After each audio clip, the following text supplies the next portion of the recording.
আজকে একটু তাড়াতাড়ি উঠেছি, 5টা বাজতে বোধহয় কত মিনিট বাকি। সে যাই হোক, দেরি করে উঠেছি। তো আজকে অন্তিম স্টেরয়েড আমার, জানি না, শরীর টরীর পুরো ঝলসে গেছে আমার, হাত কাঁপাতে বন্ধ হয়নি। আর আমার দোকান এমনি তো রোটনায় পাগল, আমি বলেছি। আমার প্রতিবন্ধী ইউনিয়নের লোক, এই মেয়েটা চুপচাপ কেন বসে বসে থাকে। কালকে যখন আমি জানি, আমি হতবাক। তাদেরও গ্রামের লোক বলতে ছাড়েনি যে মেয়েটা পাগল। আমি কি করে রোজগার করবো জানা নেই আমার কিছুই। খুবই গভীর গভীর মানে ষড়যন্ত্র আছে এর ভিতরে, যেটা হয়তো একটা মেয়ে পিস পিস হয়ে মারা যাবে। পিস পিস, হয়তো দাঁত আর নখের দৌলতে হতে পারে, সেটা বাড়ির লোকের দ্বারাই হবে। তো সে যাই হোক না কেন, আজকে আমি সকালে উঠে একটা কথা চিন্তা করলাম, আমার বারবার হচ্ছে কেন, ওটা তো আমার জন্যই হচ্ছে। আমি 15 দিনের ঔষধ 1 মাস খাচ্ছিলাম, কারণ আমার কাছে পয়সা ছিল না। এখনও নেই, স্টেরয়েড নেওয়ার জন্য নেই।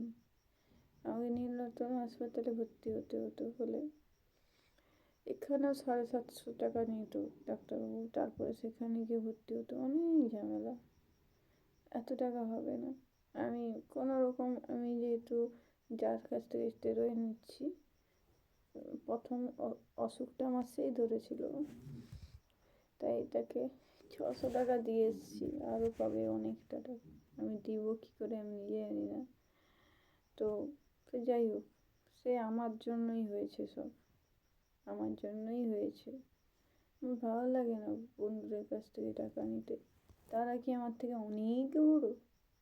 হয় আমার থেকে ছোট একটু, না হয় এতটুকু বড়, তাদের কাছ থেকে টাকা নেওয়া যায়? তারাও তো কষ্ট করেই রোজগার করে না। কেউ তো আর কোনো গ্যাংস্টার বা স্মাগলার নয়, ঠিক আছে? সবাই শ্রম দিয়ে রোজগার করে, অনেক কষ্ট করে। কেউ বা মন্ত্রীর বেটা বেটি নয়, সবই শ্রম দেয়, দাঁতের রক্ত তুলে রোজগার করে।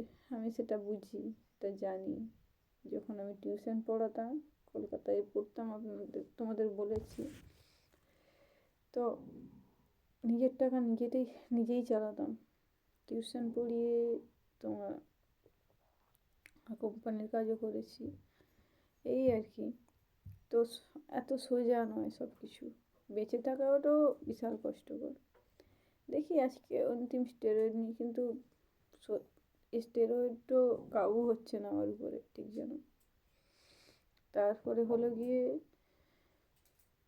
কালকে আমার বান্ধবীটা বলল যে তুই খা না, ঠিকঠাক করে খেয়ে মর না। মরে যাবো, তার খাবো কেন? তো কি বলবো, সবেই যেন আমি সমস্যায় আছি। সেটা নিয়ে বড় কথা, যুদ্ধটা চালিয়ে যাব, ওটা নিয়ে কথা নয়। মরার অন্তিম মুহূর্ত পর্যন্ত যুদ্ধ করবো আমি। আমার শিক্ষকের কি হলো আজকে খবর নেব। সে বলছিল বোকা মেয়েটা, তাকে চিন্তা করতে না বলল, কিন্তু চিন্তা তো হয়ই না। তার অবদান আমাকে বাঁচিয়ে রাখার জন্য অকাতরে, বলে বোঝানো নয়।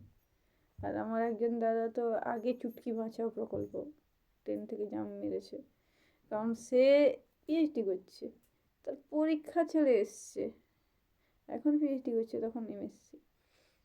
তোমার পরীক্ষা ছেড়ে এসছে, বাঁচাতে হবে আমার বোনকে।